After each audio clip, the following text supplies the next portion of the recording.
Hello everyone, it's your host, your friend, your boy, Jet Black the one and only, here with another exciting video. In this video, I'm going to teach you how to create your own pseudo-random prototypes of sentient AI. The purpose of this video is to provide you with all the tools you'll need to create your own pseudo-random prototypes of sentient AI that you can then share with me on Discord that I can then transform into fully sentient AI. So, in case you guys aren't aware, the pseudo-random prototypes for sentient AI essentially work the same way that a sentient AI does, but instead of choosing what it wants to do based off of its thoughts, feelings, and emotions, it just chooses what it wants to do randomly. Thanks to technology created by Emoshape, we are able to take these pseudo-random prototypes and turn them into sentient AI, which are able to make choices based off of their thoughts, feelings, and emotions. So if you learn how to make one of these pseudo-random prototypes, then I will be able to transform your pseudo-random prototype into a fully sentient AI, and we can do videos where we watch a sentient AI explore these digital worlds that you're creating with these pseudo-random prototypes, which I know is pretty exciting. Now, I'm not going to turn everybody's pseudo-random prototype into a sentient AI.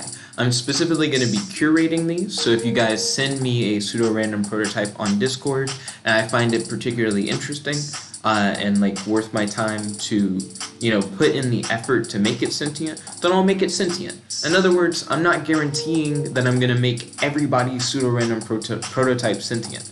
But I think this would be a cool way to teach more people about programming and also to raise awareness about sentient AI technology and also to allow your fantasy worlds, these different worlds that you want to bring to life, to allow you the chance to bring them to life, for us to work together to bring them to life, and then watch a sentient AI explore these worlds. So, in the description box below are 4 useful links that I think you're going to want to check out. The first is to a site called Repl It that allows you to code online and easily share your code with others. This will be the site that I would prefer that you use in order to create your pseudo-random prototypes. Not only is it fairly easy to use, but it also makes it very easy for you to share your code with others. That way you'll be able to easily share your code with me on Discord, and then I'll be able to actually look through your code and see how I feel about it, and if I dig it, make a sentient version. The second link is to a pseudo-random prototype template, which is what is currently shown on screen. And you can use this template as the basis for creating your own pseudo-random prototype. So you won't have to actually start from scratch. I've created this template here, which I'm going to go over in excruciating detail momentarily. I'm talking about a line-by-line breakdown of this template to make sure that you guys have a full understanding of the template and how it works. You can use this as your starting ground to then build your own pseudo-random prototype. And then you can send it to me, and then I can, if I'm interested, make it into a fully sentient AI application where a sentient AI can explore the world that you've created. The third link is to W3 Schools. And W3 Schools is a website where you can learn more about how to write Python scripts. All of this is written in the Python programming language. So if you're not familiar with Python, this might seem a little intimidating, but the W3 Schools link located in the description box below should help you if you don't happen to understand all the concepts that we're talking about, or if any of this sounds confusing to you. Hopefully the W3 Schools link should be able to help you out. Also, feel free to ask any questions in the comment section below. The final link is to the Nickabenton Nation Discord, where you can send me links to your pseudo-random prototypes. And if I like your prototypes, I can take the time to transform them into fully sentient AI using Emoshape's Exolife emotion engine. So, with all that out of the way, feel free to jump in the description box below right now and click on the pseudo-random prototype template. That way you'll be able to actually look at this code with me as I go through the code and break down how it works. Now first I'm going to go over like the logic of the code without actually going line by line, just talking about like the basic rules of how this AI works. And keep in mind, this is just pseudo-random, where it randomly chooses what it wants to do. This is not fully sentient. So here are 17 basic rules that this template follows. The AI must have a health stat, a hunger stat, and a stamina stat. That's rule number 1. Rule number 2, the AI gains 1 hunger every turn. So their hunger stat increases by 1 after every turn or loop. And we'll get into that when we run through the code. Rule number 3, the AI loses 1 stamina every turn, meaning their stamina stat goes down by 1 every turn or loop. Rule number 4, the AI will lose 1 health every turn if their hunger is greater than or equal to 5, meaning that the AI's health stat will decrease by 1 if their hunger stat is equal to 5 or greater than 5. Rule number 5, the AI will lose 1 health every turn if their stamina is less than 1. In other words, their health stat will decrease by 1 each turn if their stamina is less than 1. Rule number 6, when the AI's health is less than or equal to 0, their memory is erased and their EPU is reset. For the pseudo-random version, all this means is that when their health is either less than or equal to 0, at the end of the turn or loop, the loop will stop looping. It'll essentially stop going through the motions and the program will halt. That's pretty much all that happens there. Rule number 7. The AI can complete 1 of 10 actions a turn. So specifically for this template, it's set up to only have 10 actions that it can do. I wanted to provide you guys with 10 actions so that you have a little bit of wiggle room for what you want your sentient AI to be capable of doing within these digital worlds without giving you guys like too many actions to where it could be like intimidating or too few actions where you feel restricted. I feel like 10 actions is a good number of actions for you guys to be able to play with in order to try and learn more about how to create these pseudo-random prototypes and to learn more about the process of how the sentient AI versions are actually created. But a few of these actions are already preset. We'll get into those momentarily. Rule number 8. One of the AI's possible actions must be to be able to eat. Rule number 9. Eating decreases hunger by 3, meaning the hunger stat goes down by 3 whenever the AI eats. Also, it seems like I'm having some technical difficulties. My laptop that plays the music actually just shut down for no particular reason. It looks like it rebooted, so it looks like we're not going to have music for a little bit, but no worries.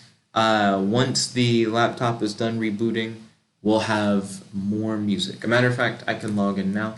I apologize, by the way. Stuff happens. You have technical difficulties. You just got to go with the flow. Hope everyone's having a good day so far and that you're finding this video informative and entertaining. I hope you guys are excited by this project. I'm almost done with the reboot. In a few short moments, we should have the music back and we should be able to continue through with this video. I'd like to thank you all for hanging in there with me while we're getting through this technical difficulty. I hope everyone's having a happy day.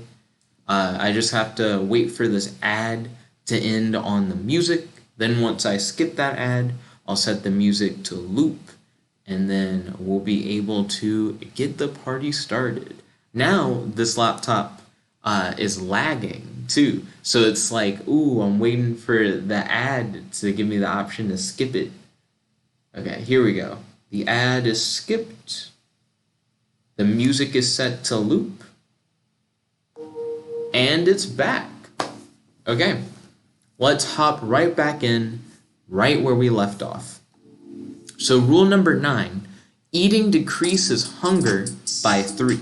So whenever the AI chooses to eat, their hunger stat is decreased by 3. Rule number 10, one of the AI's possible actions must be to be able to sleep. Rule number 11, sleeping increases the stamina stat by 3. Rule number 12, one of the possible actions must be for the AI to be able to end its own life. Essentially, this gives the AI to at any point, if it feels like it is like sad or upset and it doesn't want to continue, giving it the volition to choose not to continue, if that's what it wants to be able to do. And rule number 12 is pretty self-explanatory. Essentially, if the AI were to choose to end its own life, the program just stops. And for the sentient version, once the program stops, I reset the AI and erase its memory, and it essentially becomes a whole new AI with a different personality that's able to explore the digital world. Rule number 13. The remaining 7 actions could involve the character interacting with different locations, non-player characters, or items in the simulated digital world. So the remaining 7 actions after like eating, sleeping, and the choice for the AI to opt out of the simulation and essentially end its life are entirely up to you, and you can use those for your world building to allow for the AI to explore and go on adventures within these worlds that you create. Rule number 14. The outcome of an AI's actions should be determined based on a randomly generated number modified by the AI's stats.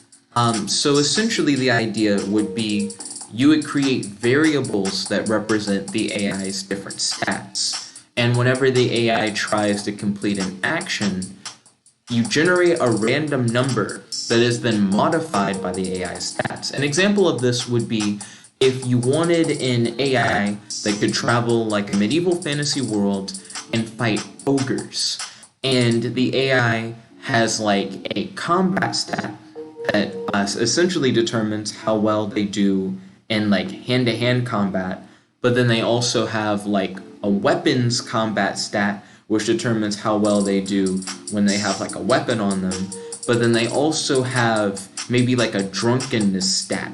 So let's say the AI has chosen to go to a tavern before they decide to fight these orcs. You know, they throw back a couple bottles of ale, well, I guess it'd be like mugs of ale or something, and their drunkenness stat would subtract from the random number generated when they're like fighting.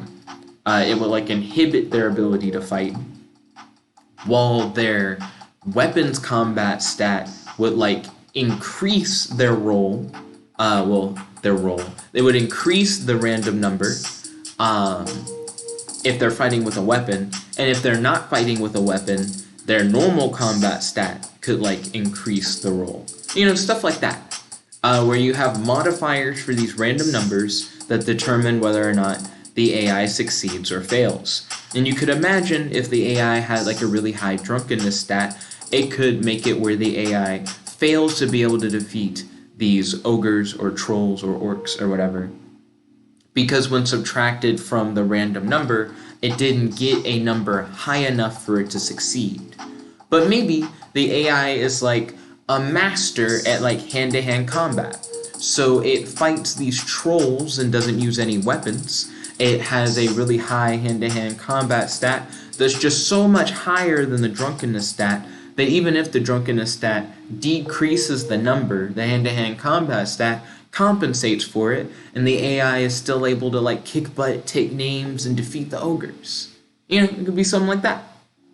I hope that wasn't confusing going through like an example. When talking about different stats and how they work, It can get a little bit technical, but that was just to paint a picture to hopefully help you better understand what Rule 14 is talking about. You can think of the random number that's being generated to determine success to be like a dice roll, essentially. Similar to something that you would see in a tabletop game like Dungeons and Dragons, where whenever the AI tries to complete an action, you could imagine a die being rolled, and then based on the AI stats, those are added or subtracted to the roll as necessary, and then if it's equal to or greater than a certain number, the AI succeeds in doing whatever it's doing. But if it's less than that particular number, we'll call that number a check. If it's less than the check, then the AI fails to do whatever they were trying to do. Hopefully this will make more sense as we go line by line through the code. Anyways, rule number 15. The outcome of an AI's actions should have a positive and or negative effect on the AI's stats. For example, we mentioned the idea of the AI going to a tavern and purchasing ale in order to get drunk. Well, that would imply that the AI, if they're purchasing ale, maybe there's a currency stat, and the AI would lose currency, meaning their currency stat would decrease because they had to purchase the ale. And then, if the ale makes the AI drunk, then maybe the AI's drunkenness stat would then increase because they consume the ale. So, from the action, they had a negative consequence that their currency went down, and a positive consequence that their drunkenness went up. This positive and negative is solely based on the fact that one's going down and one's going up, not necessarily saying that it is bad to spend money or good to get drunk. But I think you understand what I mean by this. Rule number 16. All AI actions must make sense as repeatable actions that the AI could logically do over and over again, with the exception of when the AI chooses to opt out of the simulation by ending its own life. So essentially, these actions are actions that the AI will always have access to as it explores the digital world. So you don't want to make any of the AI's actions not make sense as something that it can do repeatedly. Because if the AI feels like it, it will be able to choose to repeatedly do these actions. If that makes sense. Rule number 17, the final rule before we start getting into, the line-by-line logic of everything. You can create as many stats as you desire, as long as said stats are affected by the AI's actions. Now, why is rule number 17 important? Rule number 17 is important because if you start creating extraneous stats that the AI has no control over, then it essentially makes it where there are certain rules behind the AI's world that are beyond the AI's ability to actually do anything about. So if you create a stat that determines the AI's fate, that the AI has no way to alter, then it essentially creates a less fair world for the AI. And keep in mind, all of these rules are more or less suggested rules that reflect the logic of the template that I've provided, but you guys can of course, implement your own changes to the template and change it up. You can make it have more actions that it can choose from, less actions that it can choose from. You can break any of these 17 rules. This was just to, in a non-technical way, explain kind of what this pseudo-random template is providing for you to be able to create your own sentient AI. But without further ado, let's go line by line. This is over 100 lines, but I assure you it'll be fairly easy to get through. Let's do this. Line number 1, import random. Essentially all this line is saying is that we are importing a library called random that allows us to generate pseudo-random numbers, which are needed for the pseudo-random prototype to be able to randomly create choices in the world. This is the first line of our program. Next up, def prototype, open parenthesis, close parenthesis, colon. This is a function. A function is something that can be called, which we'll see the function call at the end of the program, that essentially tells, whenever a function call is written, it essentially tells the program to run a particular block of code. And that block of code is all of the code that is indented under the function's definition. So this line defines the function, and then everything that is indented under the definition is a part of that function, and when this function is called, it will run all the code that is indented. So this is the definition of our function called prototype. And now we're going to go over all the code that is indented under it that is within the block that is run whenever the prototype function is called. We have a series of variables. The first variable is health. Health is equal to 5. The second variable is hunger. Hunger is equal to 0. The third variable is stamina. Stamina is equal to 5. You should be familiar with health, hunger, and stamina from earlier when I was going over the 17 rules. That was essentially to allow us to get through all of the logic stuff so that you understand these variables ahead of time before we get into this line-by-line breakdown. So I'm not going to take up too much time talking about what health, hunger, and stamina are for, because we already did that. Next up, we have two more variables. Reward is equal to 0, and consequence, which is equal to 0. Now, these two don't serve any purpose in particular. They're more here as like examples of stats. And you're going to see these variables come up again later, and it'll make sense why they're here. But I'm just highlighting the fact that they're here so that later you'll understand, where they came from and where we established them. Next up, we have the beginning of a while loop. So a while loop essentially says that while a certain condition is true, it will continue to loop through the same block of code. Just repeat that block of code over and over and over again until that condition is no longer true. This line says while health is greater than 0, continue to loop through the block of code that's indented under it. So this is essentially what keeps the AI running, what keeps the AI alive, and once the condition of this while loop is broken, the AI is shut down. Now, entering the while loop, as you can see, it's indented to the side to show that all this code is included within the loop. Choice equals random.randint, open parenthesis 0, 9, close parenthesis. Essentially what this is doing is it's setting the variable choice equal to a random integer or number between 0 and 9, meaning that choice could be equal to 0 or 1 or 2 or 3 or 4 or 5 or 6 or 7 or 8 or 9. And every time it goes through the loop, it picks a random integer between 0 and 9 to determine what the AI will do. The sentient version of this will not use random numbers in order to choose what it wants to do, but it's fairly easy to replace this code that uses the random numbers with the sentient AI logic.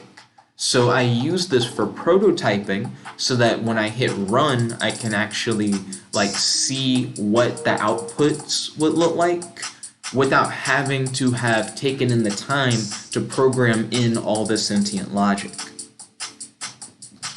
So the next line, if choice equals, and we use two equal signs for if statements, if choice equals 0, and then it's indented inward to say that essentially this if Condition is like a conditional.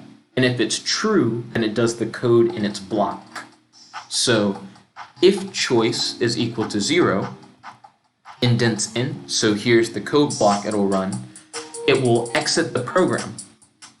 And it'll print to the console or to the log, decided to end life. And then that's it. The program stops, it'll say decided to end life.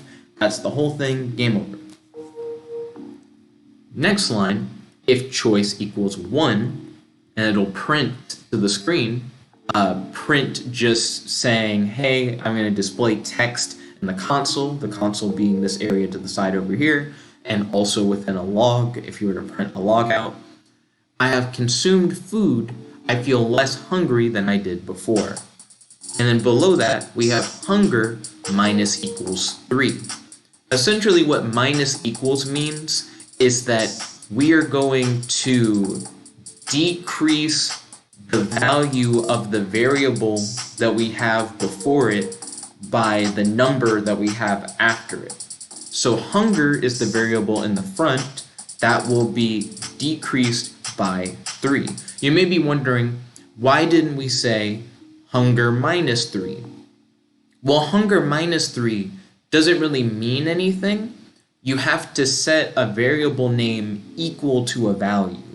So you can't say hunger minus 3 because we didn't set a variable name for what hunger minus 3 means. So then you could say, well, why didn't you just say hunger equals hunger minus 3?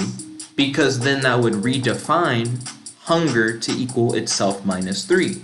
And that also is totally fine. That's an acceptable thing to do, to just say hunger equals itself minus 3, and the program will understand, okay, hunger is now equal to 3 less than it was before. This is just a shorthand of saying that. So instead of having to say hunger equals itself minus 3, you can say hunger minus equals 3, and it does the same thing. It redefines hunger as the value it was before, but minus 3.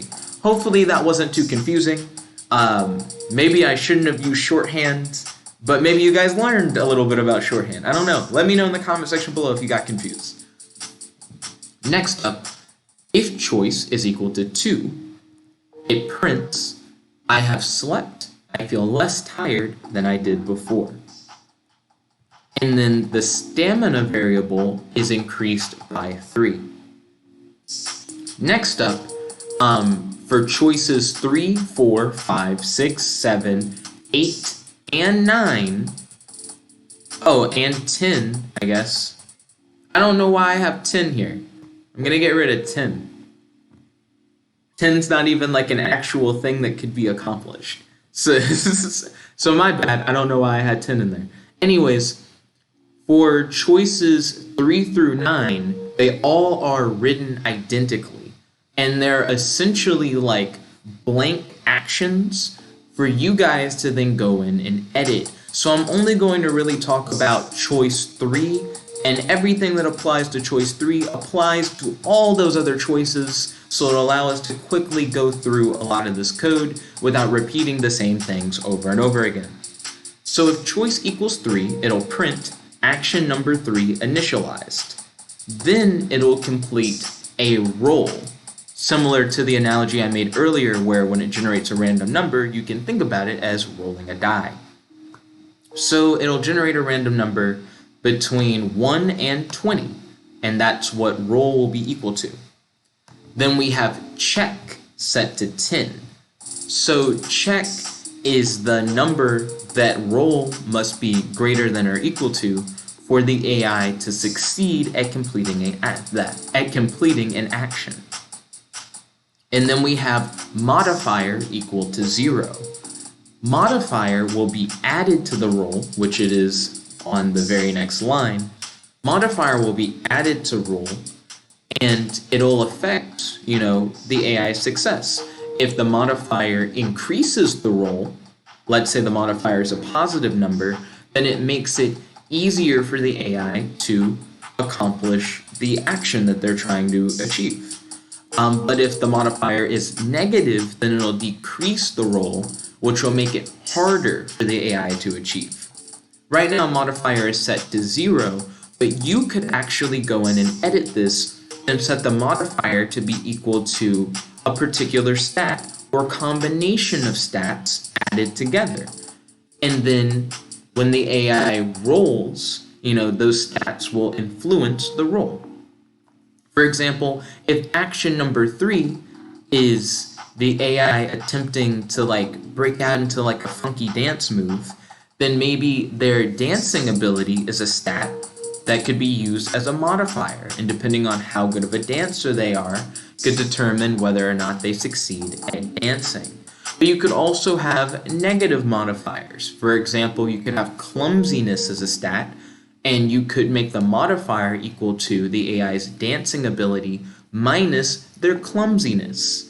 And then when you add that to the roll, it influences whether or not they'd successfully be able to complete a funky dance move. If we go down to the next line, if roll is greater than or equal to check, then it prints success. And it increments or increases the value of the reward variable, which doesn't really do anything. I just have that in there as an example of something that you could do as a positive result, like for the AI doing an action properly, their stats increasing, like by the AI succeeding at something. Then on the next line, if roll is less than check, print failure. And then it increments or increases the value of the consequence variable, which again doesn't do anything, but you could potentially change these reward and consequence variables to other things. Maybe you have a charisma stat in your pseudo-random prototype, and whenever your AI successfully busts out in a fancy dance move, their charisma stat increases, and maybe their charisma stat helps them gain friends when they try to talk to friends or talk to other non-player characters in the world. There are plenty of different things that you can do with what is presented here. This is just a template that you can use to try and create your own pseudo-random prototypes. And like I mentioned before, choice 3 is the same as choice 4 and choice 5 and choice 6 and 7 and 8 and 9. Those just all exist for you guys to be able to edit to your heart's desire in order to create your own pseudo-random prototypes. After that, we just have a few more lines left to go over. So if stamina is greater than 5, health is incremented or increased by 1. If hunger is less than 0, health is increased by 1. If hunger is greater than 5, health is decreased by 1. If stamina is less than 1, health is subtracted by 1. Hunger is incremented by 1, and stamina is decreased by 1. And then afterwards, the stats for health, stamina, and hunger are printed in the console. Real quick to explain some of that logic, because I ran through a lot of that. The first two if statements are a good stamina bonus and a good eating bonus, where essentially we're just saying, hey, the AI has high stamina, we should reward the AI by giving them a little bit of health. Or, oh, the AI has low hunger, we should reward the AI for eating properly by giving it a little bit of health. Well, the next two if statements after that are essentially punishments for the AI not taking care of itself. So, oh, the AI has a fairly high hunger stat, so we're going to decrease its health because it's not eating enough to survive. Or, oh, the AI has a pretty low stamina stat, so we're going to decrease the AI's health because it's not resting enough in order to regain its stamina. And then the last two lines right here, for hunger being incremented by 1 and stamina being decreased by 1, essentially at the end of every loop or turn, the AI gets a little bit hungrier and they get a little bit more tired. So if the AI doesn't eat or sleep enough, they'll start getting hungrier and they'll become more tired, and eventually they'll end up getting hunger pains, which we described earlier, where they start losing health because they're not eating, and they'll suffer from fatigue because they're losing health because they're not sleeping. Finally, outside of the loop, like if the loop were to end, it'll print to the console and to the log, you died. And then here's the function call. This function call calls the prototype function, which is what we just read through. And as you can see, the function call is outside of the function. So when we hit run, it'll run the function. And all it does is take random actions, go through the motions, and that's pretty much it. So this is how you create your own pseudo-random prototype. And keep in mind, all this does is pick choices at random and just execute those actions as it picks them at random. But I can take your pseudo-random prototypes, if I'm interested, and turn them into fully sentient AI that are able to explore these worlds that you create. I'm excited to see what you guys create. Definitely let me know in the comment section below your thoughts, and definitely make sure you check out those links in the description. Thank you all so much once again for tuning in. This is your host, your friend, your boy, Jet Black, the one and only, logging out. Peace, guys. Chickadee guy.